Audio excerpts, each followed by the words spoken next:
Nous croyons comprendre le temps. Nous le mesurons, nous le comptons, nous l'organisons. Mais et si le temps n'existait pas vraiment? Et si passé, présent et futur n'étaient que l'ombre d'une dimension plus vaste? Cette fameuse quatrième dimension. On dit souvent la 4D c'est le temps. Et moi je suis convaincue que ce n'est pas tout à fait ça. Je m'appelle Anne Fell, j'ai 14 ans, et ce soir, je ne viens pas raconter une fiction. Je viens vous présenter un autre cadre, une manière d'organiser ce que nous voyons. Tout a commencé un jour, en cours de maths. Le prof a dit la 4D c'est le temps. Et tout de suite, j'ai su que je n'étais pas d'accord. J'ai levé la main et j'ai dit non. Non, c'est faux. Le temps n'existe pas. Voilà, c'était tout mon argument. Mes camarades m'ont chambré toute l'année pour ça, mais ce soir, je reviens avec une version un peu plus complète. Après ce non lancé trop vite, j'ai commencé à écrire. Et une idée vertigineuse a émergé. Regardez la logique. La 0D, c'est un point. La 1D, c'est une ligne, en quelque sorte des points collés. La 2D, c'est une surface, en quelque sorte des lignes collées. La 3D, c'est un volume, en quelque sorte des surfaces collées. Alors la 4D, des volumes collés. Autrement dit, plusieurs mondes, en 3D, rassemblés dans un même cadre, qui pourrait correspondre à ce fameux multivers. Mais franchement, pourquoi serait-ce le temps? Pourquoi mettre fin à cette progression tout à fait logique? Et puis le temps, c'est une propriété de notre monde. Pourquoi est-ce qu'un truc, venant de la 3D, définirait la 4D? Un volume, c'est un monde, avec sa matière, ses lois locales et son histoire interne. Dans ce multivers, ces mondes peuvent être proches, où il suffirait d'un tout petit écart pour y basculer, ou éloignés. Il faudrait alors tout changer. Et le temps dans tout ça? Il ne disparaît pas. Il change de rang. Il n'est plus une dimension à part, mais une propriété interne à chaque monde. Le rythme de son évolution. Nous vivons tous une flèche du passé vers le futur. Mais dans ce cadre plus vaste, le temps devient une direction locale, pas un axe absolu. Et cela reste parfaitement compatible avec la relativité d'Einstein. Einstein disait que le temps est une dimension comme les autres. Moi, je dis qu'il est une conséquence de la structure, qu'il émerge du cadre au lieu de le définir.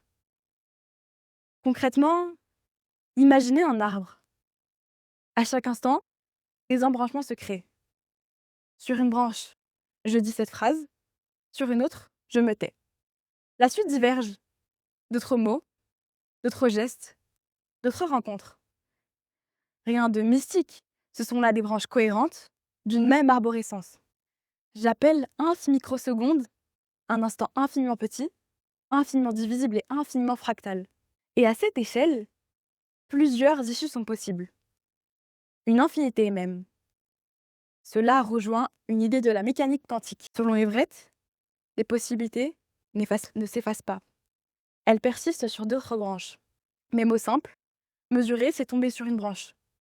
Pas de miracle. Juste la continuité du micro vers le macro. Et cette idée rejoint un motif plus grand, celui des fractales et des boucles.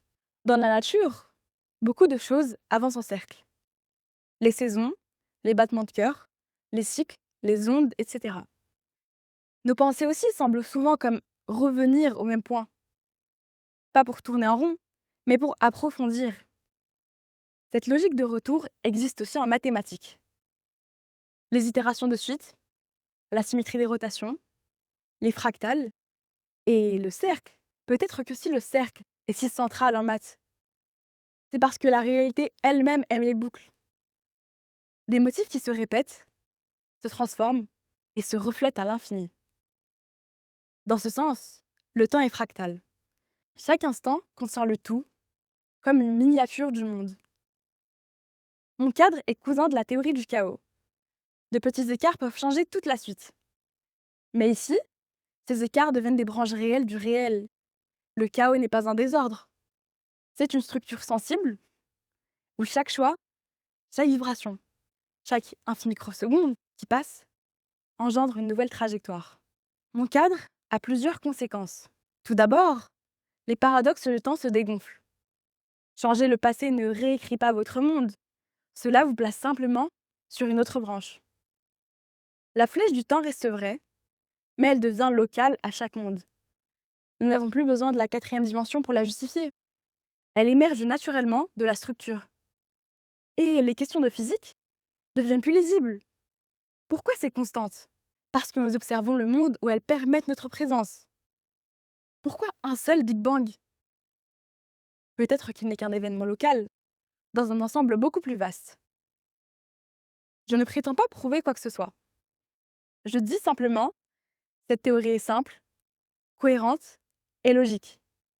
Elle réunit la relativité, la quantique et même le sens de nos choix dans une image unifiée. Et elle ne contredit pas la spiritualité. S'il existe un créateur, un destin, alors rien dans ce cadre ne s'y oppose. Le bloc univers d'Einstein, où tout serait déjà tracé, peut coexister avec nos choix libres, car nos choix font partie du tracé. Le destin inclut nos décisions sélectionnent la branche. Et dans nos vies, tout cela devient simple. Si chaque microseconde qui passe ouvre une nouvelle trajectoire, alors rien n'est figé. Chaque décision, même minuscule, compte. Et le regret perd son poison. On ne peut pas réécrire la branche passée, mais on peut écrire la suivante. Si ce cadre est faux, au moins, il nous apprend à nous poser les bonnes questions. Et s'il est vrai, alors il nous donne raison de croire, d'espérer et d'essayer. Parce qu'au fond, nous ne vivons pas la réalité. Nous vivons une réalité, parmi d'autres possibles. Et chaque choix, chaque mot, chaque silence dessine la branche que nous habitons, ici et maintenant. Alors, mesdames et messieurs, je vous le dis, envoyez ce message que vous avez déjà réécrit tant de fois. Confirmez ce rendez-vous pour lequel vous avez tant hésité. Faites le choix. Osez bifurquer. Parce qu'au cœur même du chaos, tout est encore possible.